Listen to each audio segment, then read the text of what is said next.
No, I know I'm a little bit better looking than Jeff, but I've stepped back onto the set in place of my good friend as Yeasty has departed, and now we welcome Zach Miller to the show. Zach, great to have you on the set, the Week 9 show, breaking down all of the matchups and talking fantasy ball. Always a pleasure. Always. What else will we be doing? Yeah, this is what we do every single week. We've got the show. We've also got a website, testosteronesports.com. You're going to want to come on there after the show is over for the Fat Chat. It's a live fantasy chat at testosteronesports.com. But, Zach, we've got 5 matchups to break down here in this segment, so let's get rolling. The first one is the Jets at Buffalo. Peer into the crystal ball and forecast Jets, Buffalo.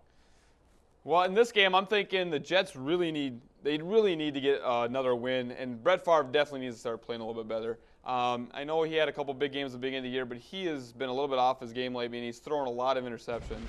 And the Bills' defense have a solid secondary and a solid defense overall, and it's going to be a lot of pressure on him, I think, in this game to have one of his better games and to perform to get the Jets back on the winning track. And not only that, Buffalo also needs to get a big win after losing to Miami last week. So Right, yeah, this is really a must-win game, and it's a divisional game between two teams, obviously, that play a couple times a year. So definitely when we see these divisional games, they're always hard-fought.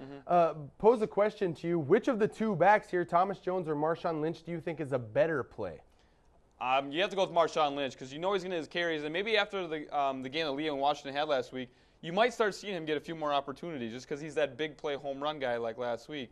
I mean, Thomas Jones, he's playing the Chiefs, who are lead worst, 200 yards given up on rushing, and Right. Thomas Jones had only 56 yards, I believe. Right. And the big play guy, Leon Washington, he only had 3 carries, but he ripped off a 60-yard touchdown. Right. So I could see him getting some more opportunities. And I have noticed that Fred Jackson's been getting a fair share amount of carries, but I do expect Buffalo and catches. But I do expect Buffalo to be in the red zone a little more frequently, and Marshawn Lynch will definitely get those goal line carries. So Yeah, I like Lee Evans for a long touchdown here in this game. It seems like Lee Evans is a little bit more prone to that at home, and the Jets secondary is not a great secondary. They don't have any cornerbacks that really are of the shutdown ilk, so I think Lee Evans could potentially pop for a long play here. And on the Jets side of things, we talk a lot about Jericho Cotchery and this being his breakout season, but Zach, he's really not breaking out like we thought he might.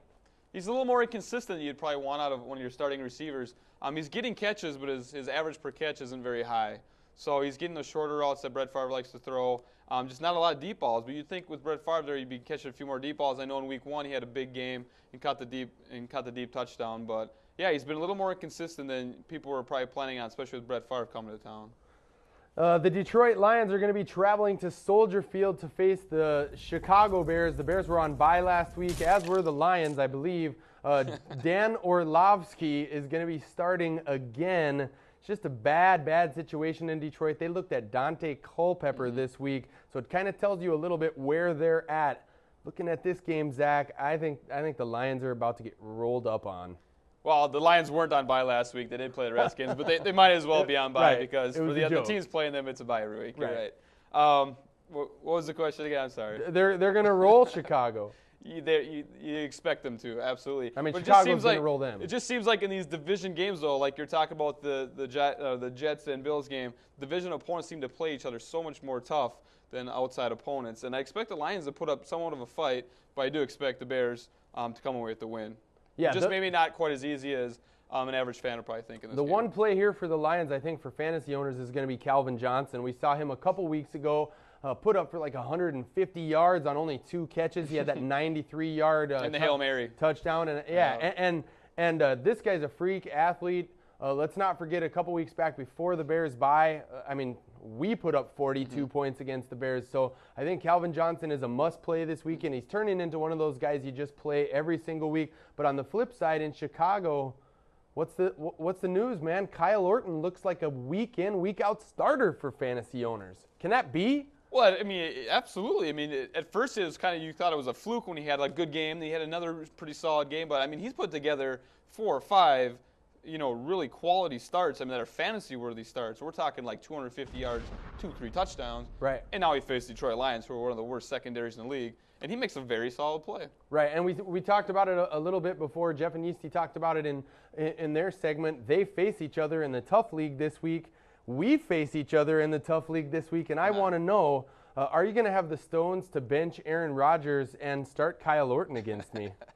I'm actually thinking about it. So I might not figure it out until Saturday night. I'll definitely do it before Sunday morning, but there is a slight chance.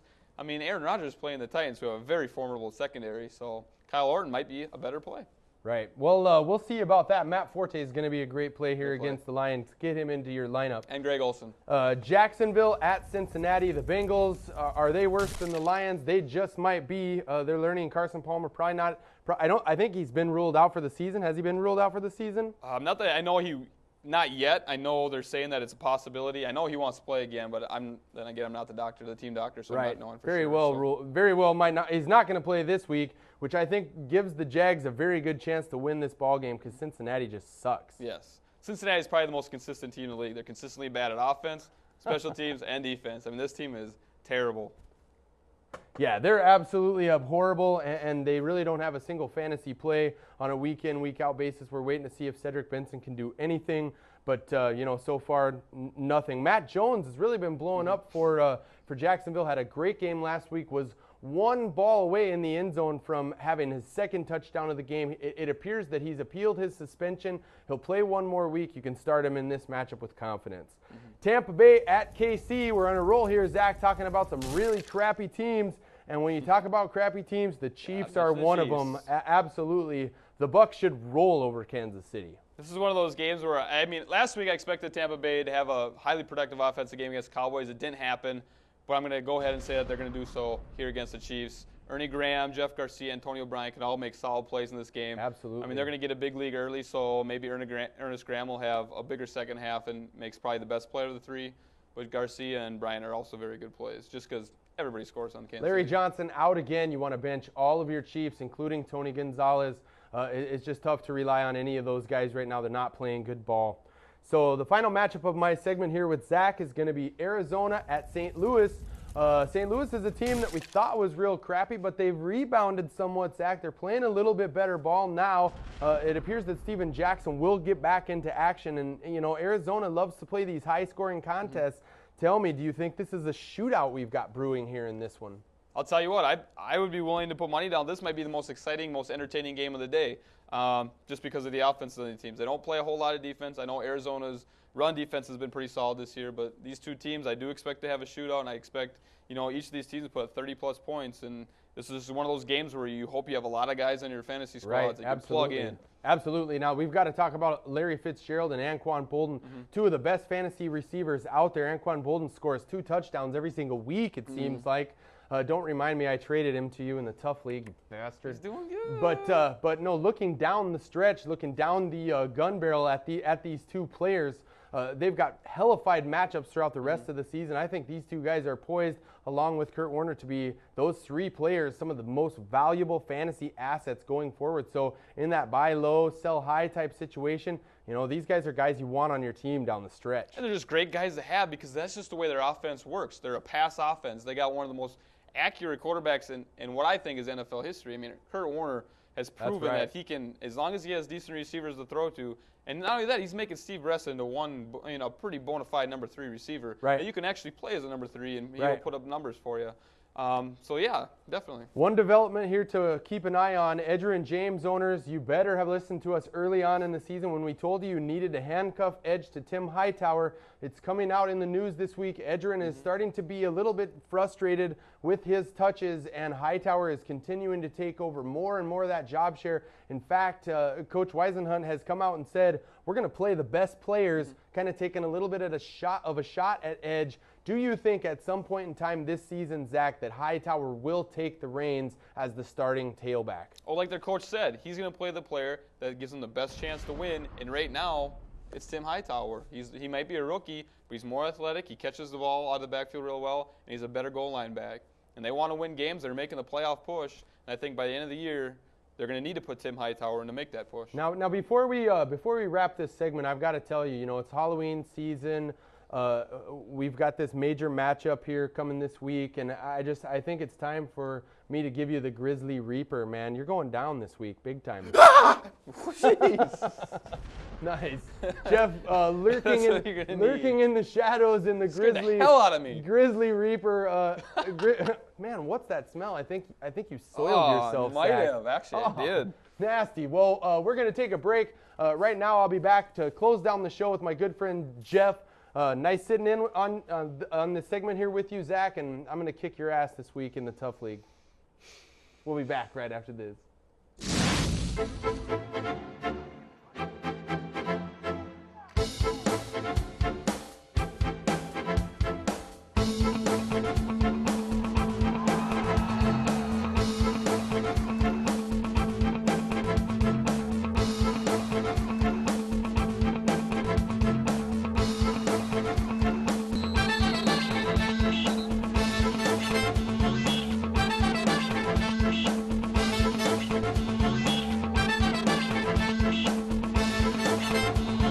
If you want to win, You must tune in to Testosterone Fantasy Sports.